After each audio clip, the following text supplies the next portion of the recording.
one of the interesting things for me is how, because for smaller organisations like Enzygo, calculating your carbon footprint can be quite interesting, because you're smaller, you can really understand your vehicle movements, your energy, and other aspects. But for a larger organisation like Evri, that must be quite difficult to calculate your carbon footprint. So we calculate our full scope 1, 2, and all scope 3 categories that are material to us. I still think in the grand scheme of things, because you have in scope 3 your upstream and your downstream emissions, because we're a service-based organisation, we are purely upstream activities, which, although it's still challenging and there's still a lot of engagement that's required with that, the categories that we have are still manageable, and we can still report on our scope 1, 2 and 3, and would encourage people as much as possible to do so. And in your supply chain, is it the same? Do you get your supply chain to report to you as well?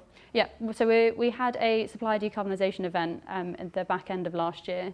I guess just making sure everybody's aware of what we're doing firstly, and then what our expectations are in the future. Some of our suppliers go from massive large organisations who are probably ahead of us on the journey to smaller organisations that haven't calculated a carbon footprint at all. So I think everybody's on a different stage of the journey, but best practice is ever evolving as well. So it's an exciting space to constantly start calculating and improving. And I know from some of our discussions, you've actually been quite instrumental in helping them create some of the techniques and some of the tools to create their carbon footprint. Do you think that's something that Evri's doing different to your competitors, that you're helping your supply chain to evolve and improve? I think it's in the industry, it's a known point. I think it's a lot of people out there that are trying to engage everybody on the journey. I think what we're trying to do is accept that there's a variety of people on that journey and support where we can. So providing as much resource and support where we can so that everybody eventually meets us on our net zero target to 2035 as well.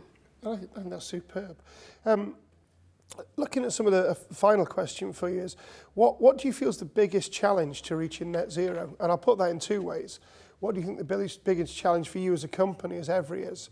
But then also, what do you think from our Positive Climate Partnership hat, what do you think our biggest challenge as Barnsley as a borough reaching it? So if we look to Evri first. I think Evri is a couple of points that comes to mind.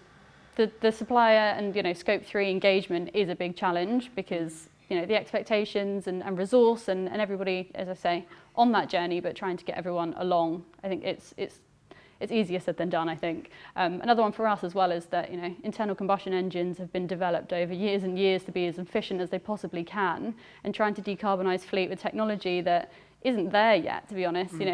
Electric HGVs, although we're trialling and we have one coming into our fleet, and we're using other low carbon fuels and other biofuels, so hydrotreated vegetable oil, HVO, and bio-CNG. We're trialling and we're incorporating as much as we can, but the technology just still isn't there, so it's a significant difference. That's interesting for us at Enzygo, because we've been instrumental at getting planning permission and environmental permitting for a number of sustainable alternative fuels. So we did the Velocus site over in Immingham, and there are others that were involved around the UK. So I do think that, as you say, with combustion being around for so long, sustainable alternative fuel may come in alongside things like sort of EV and energy. I think when we talk about one of the challenges in terms of our Positive Climate Partnership world, I think we've worked together with our other Vice Chair, Sasha Bezic from Barnsley College, around getting carbon literacy to come forward, so students and people in the third sector and the general borough can understand about carbon, what their impacts are, how little changes can build up. Yeah. I think for me, one of the largest issues in the borough going to net zero is older housing stock, decarbonising government buildings, decarbonising the NHS, and how you get large fleets, sort of bin lorries, ambulances, police cars. All of that is the real challenge to decarbonisation. The borough works well. There's a real opportunity for mine water heating. It could be really, really good to decarbonise in terms of heat, but that's got to be coupled with higher levels of insulation. And I don't know, what's your sort of thoughts as well? Yeah, I think I see it as twofold as well. I think, the infrastructure element for Barnsley Council is definitely a big challenge. I think for Evri specifically, we have quite a lot of regulatory complexity that we have to adhere to, and that's ever increasing. And I think, although it's not a challenge yet for the council, I think, as those requirements come in, I think hopefully it will shift behaviour in the right way, because at the moment, I see it as a challenge, although maybe not an obvious one, is that there is no hard requirements compared to private organisations, and I think bringing the two online will be a challenge, but will hopefully then level it out. And yeah, as those kind of strict requirements come in, it will be challenging. Great, thank you very much. Yeah. Thank So you. just wrapping up on today, I think some of the key points that have come out of that is that sustainability is becoming key in more organisations, and as you can see, as we move through the supply chain, there's a greater push for the supply chain to start reporting their Scope 1 and Scope 2 to larger organisations that you may procure from.